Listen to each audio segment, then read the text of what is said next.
All right. And hopefully y'all can hear me well. I got my microphone. If that dips out for any reason, y'all just let me know. But she lost over 20 pounds. And honestly, if you look at this, it looks like she might have lost like 40, to be real. And I want to show you how that's possible. And I do this body recomp process using my meal method. And so the meal method, MEAL, is a cool little acronym I came up with. Hopefully it's kind of cool. But the meal method involves meal planning, it's dynamic exercise, it's accountability, and lifestyle. And we bring all those things together to really pretty much get you to the goal of, well, this right here, body goals.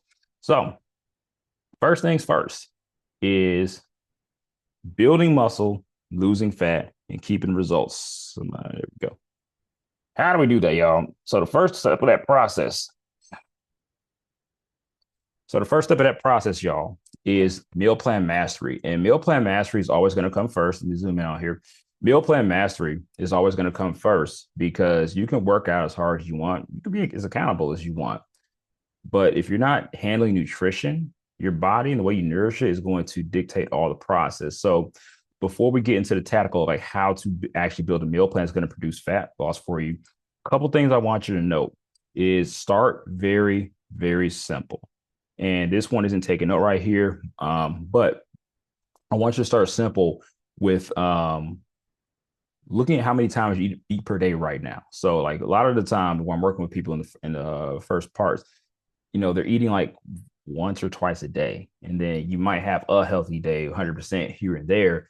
And so we got to fix that foundation first. So make sure you're eating healthy, not even focus on eating healthy. Make sure you're eating enough times per day consistently, or else making a meal plan wouldn't make sense because you're not even following a plan of just eating consistently. And to be on a meal plan, you have to consistently be eating.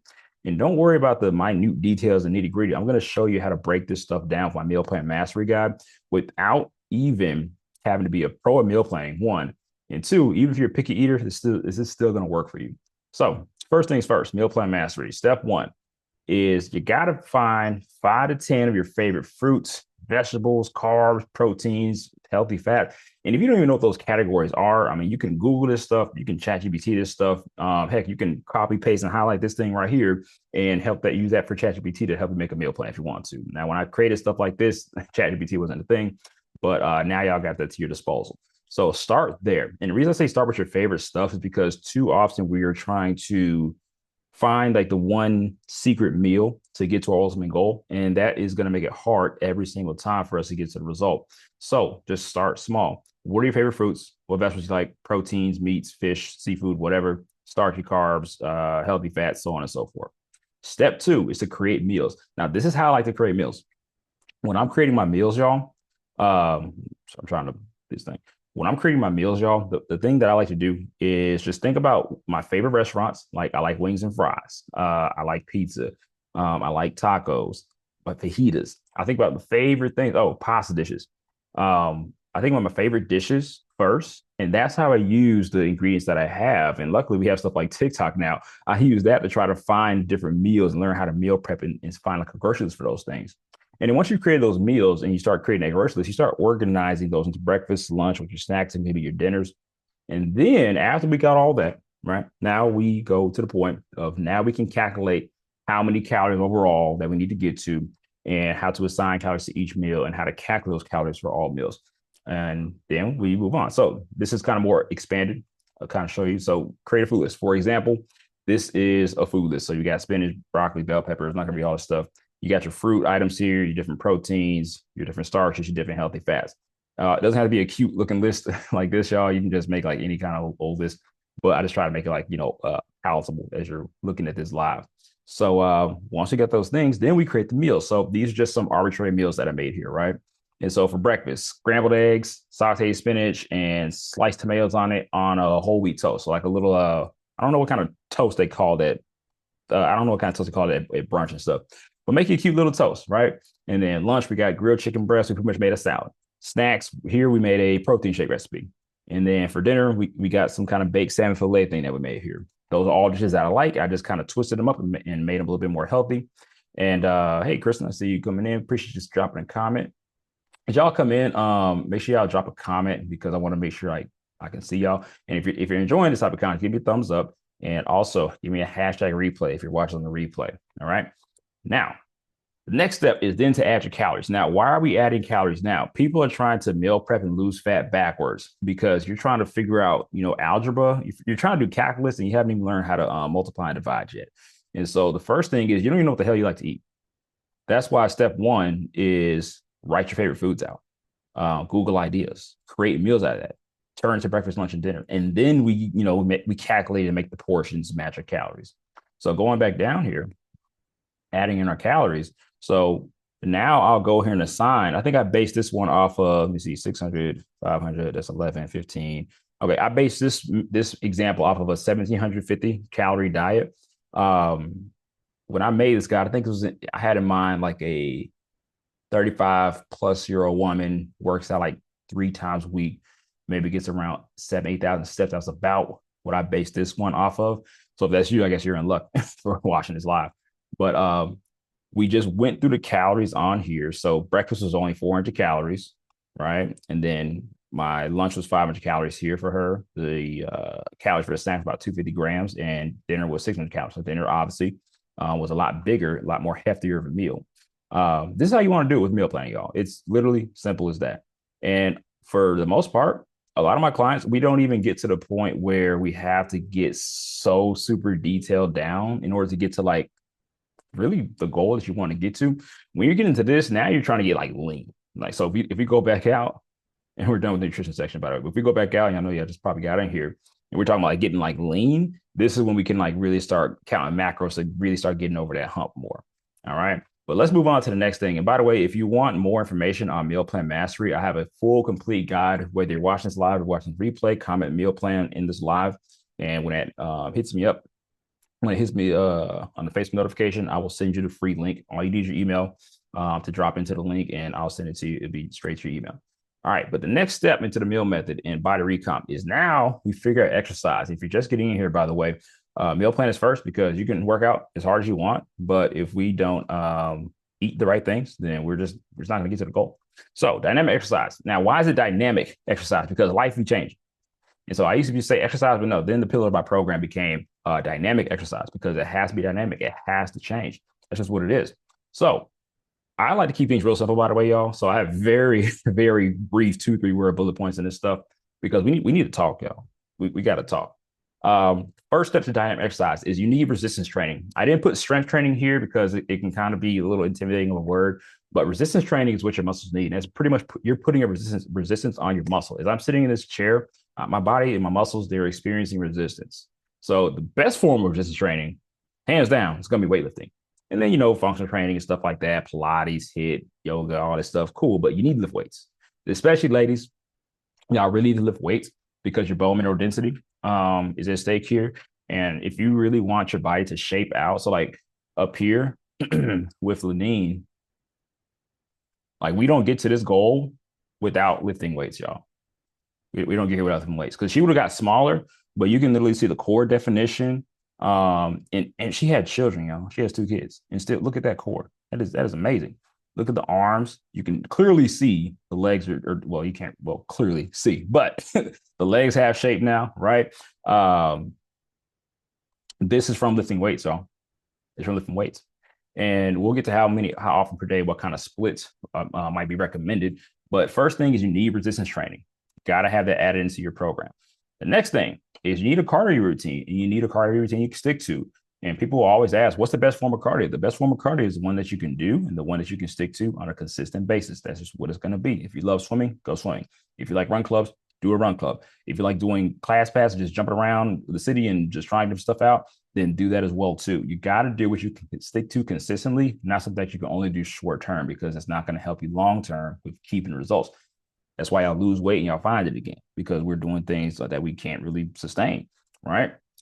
Next up is your daily step count. Now, you might be like, wait, but cardio routine, doesn't that count for my daily step count? I mean, yeah, it can count towards a daily step count, but this goes into building up a lifestyle that is more active. I was literally on the phone with my homeboy this morning, and he was like, what you doing? I was like, I'm making breakfast, about to take me a walk. He's like, you take walks? I was like, yeah. How many steps you get in? I was like, right now that I'm on this cut, I'm at like 12,000 steps a day on average. That's my month average for May right now.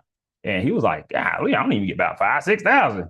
And I'm like, well, if you want to lose some more fat, That's what you got to do. Like you see me on the phone, you sitting down on the couch. Now, granted, he works out, he gets active and everything. He's not like out of shape, but he wants to get more lean. I'm like, hey, look, well, what I do, shoot, if I'm on the phone with a homeboy, or if I'm scrolling on TikTok, or if I'm just kind of meandering, not being productive or whatever, I literally will go do that walking. Now, if you have a job where you kind of can't get out, get you a walking pad under your desk and do what you got to do, but get the daily step count up. Now, where should you start? Take wherever you're at right now. Go to your health app on your iPhone, Android. I don't I think it's called Samsung Health or Google Health, but go to the app on your phone and just look at what is your phone, because your phone tracks your steps too, whether y'all know it or not. But you want to look at your phone. Sorry, Alex, man, and see what is my average step count per month, not per day. Just look per month. Like what am I averaging out to? And just add 1,000 to that and make that your first step goal. So if you're at 4,000 per day, go to 5,000.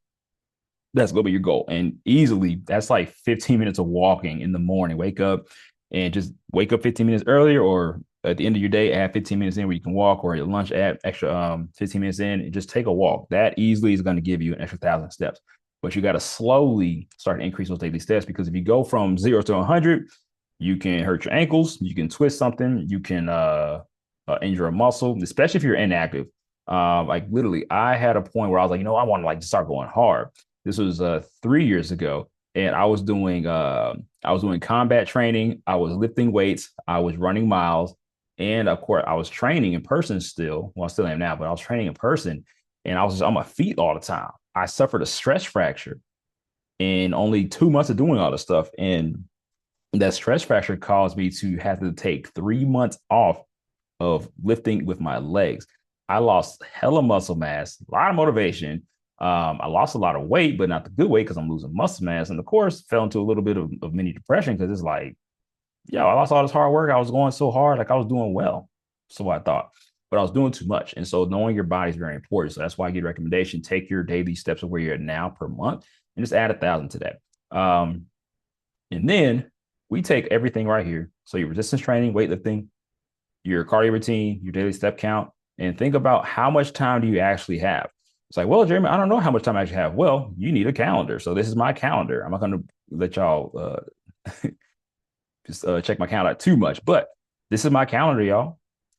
You got to know how much time you have. A lot of y'all don't know that. The only calendar y'all have is the one that your boss gives you, or the ones that your kids make you do that's not written down. Mom, I need this. You're just scrambling around. And that's the problem. You don't even know how much time you have to dedicate. And then when you go online, TikTok, YouTube, whatever, and they're telling you, oh, you need to, you need to do this and that. You need to work out 5 times a day and 10,000 steps and 160 grams of protein. You don't even know how much time you have to cook, go to the grocery store, rear your kids, work, come home, commute from home. Everything on my calendar.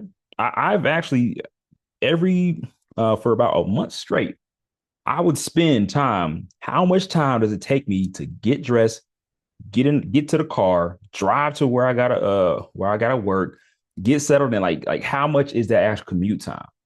Some of y'all work at 8 o'clock, and you just kind of have in your head, oh, I need to leave around this time, but you're always somehow a little bit pushing it late to work, and now you're rushing in traffic, and then you're stressing your body out. And because you're stressing your body out, you're not getting good sleep. Because you're not getting good sleep, you're not losing weight, and then that's stressing you out. And this is a rabbit hole. We ain't gonna get into that today. That's another live for another day. Don't let me start talking about that. But you need to know how much time you have. Because like I even have a client, he works in his business and he works a full-time job. So he's doing like a good 70, 80 hours a week. And he was like, man, I gotta get going to the gym hard. I'm like, whoa, let's slow down. We ended up going from 3 workouts a week to 2 full body workouts per week. And he's down 10 more pounds in a month because we switched up his workout protocol to actually fit his calendar. So he actually has energy to work 7 days a week. And then we switched his nutrition protocol to match that. And that's what the whole coaching process is about. That's why this live stream that you're watching right now is important. You got to know how much time you have. So it's like, well, how often should I lift weights? On average, I would say try to get to a 3 times per week average. That would be a good time. 3 times a week, 30 minutes. Honestly, you can elicit a response in your muscles just by lifting intentively with about really the first 15, 20 minutes or after a little, like maybe 5, 10 minute warm up, get the muscles primed, palpitated, or whatever they call it. I be trying to be the science term, but I was trying to talk in English to y'all. But about 15, 20 minutes of heavy compound movements, you can still get some results. Now, it might not be the most optimal results, but there's still results at the end of the day. All right. Why complain? But 3 times a week, 30 minutes minimum of lifting weights, that's going to be really decent for you to start with the workout routine. And if you're a beginner, honestly, you don't need more than that. I'm gonna tell you right now, for the first like 2, 3 months, you don't need any more than that. Your body will respond literally to any program, whether it's a good program or a terrible program. Your muscles and body is going to respond to it anyway.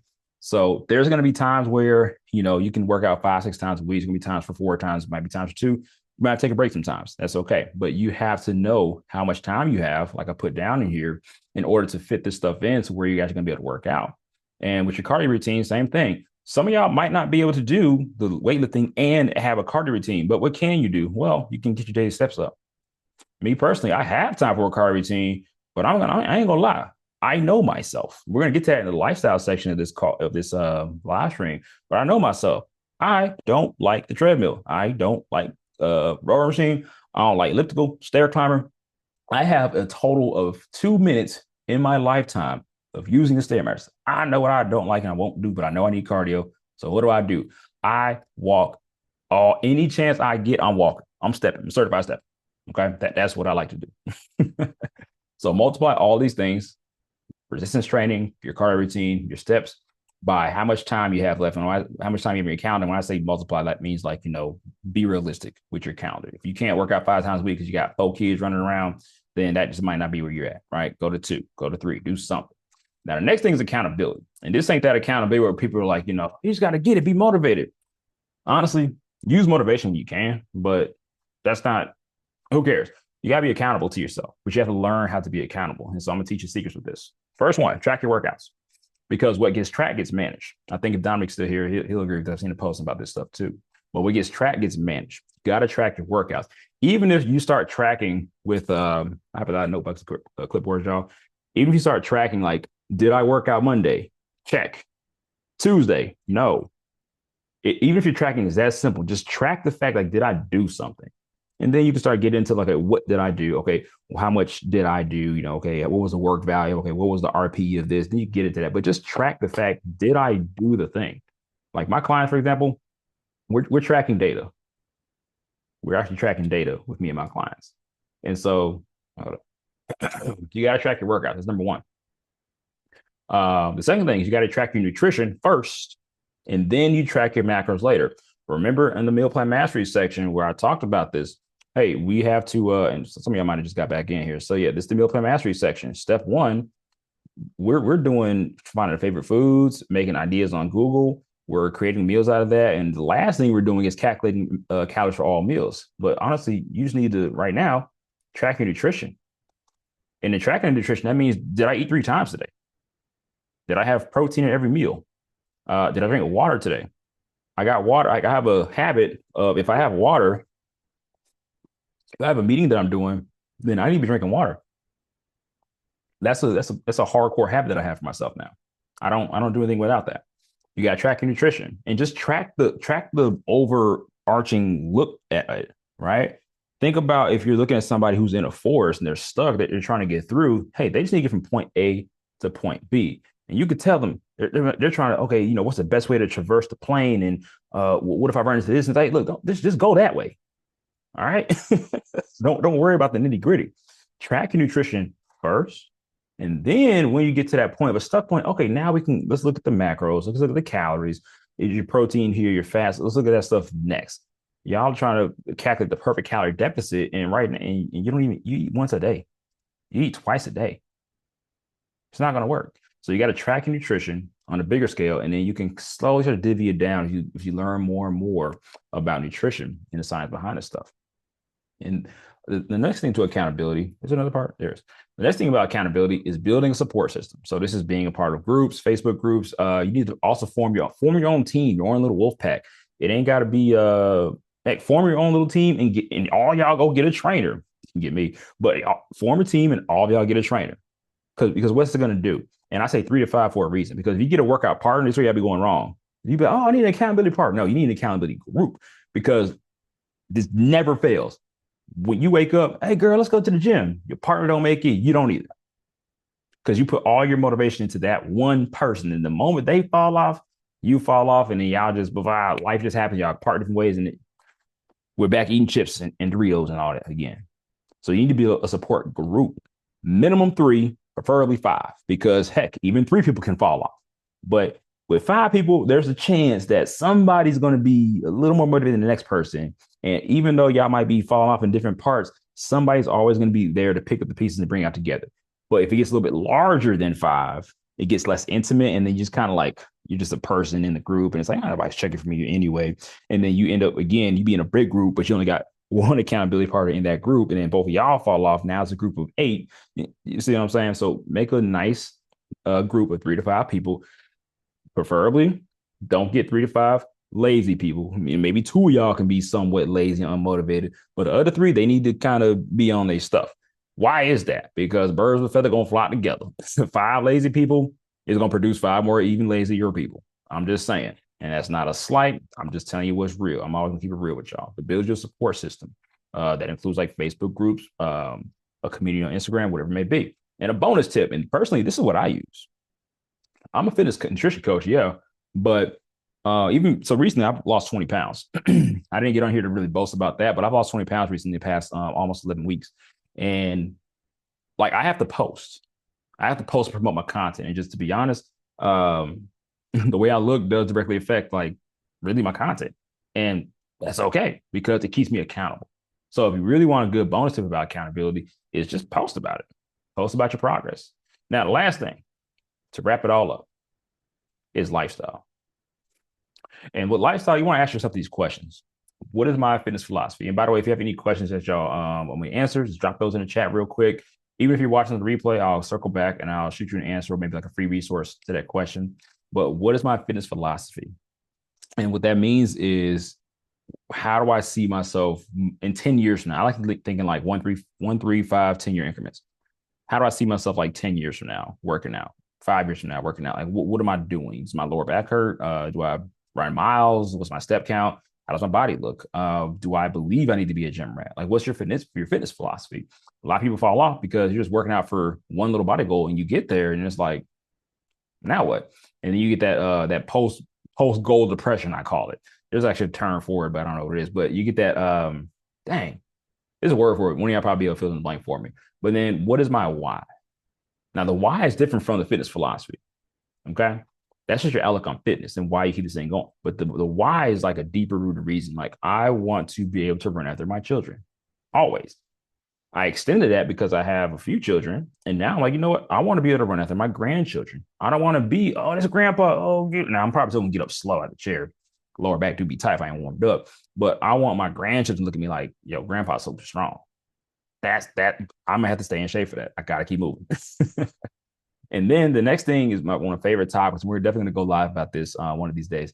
Is seasons of life. What do you do with holidays, events, family, life happens, grief, heartache, like whatever it is? What do you do during those times? And like, do you stop? Do you give yourself like a week off and then plan to keep going? Like, what do you surround yourself with to keep yourself on point? Lifestyle is very important to talk about. And I always tell people we're going to wrap up with this. Set yourself 2 goals. You need to set yourself a body goal and or a weight goal, and then set yourself a lifestyle goal.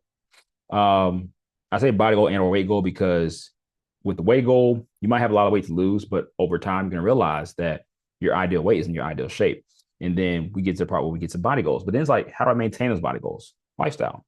You got to have a philosophy in your fitness, your nutrition. You got to have a strong reason why, or many reasons why. You have to understand how you plan to operate ahead of time when different seasons come up.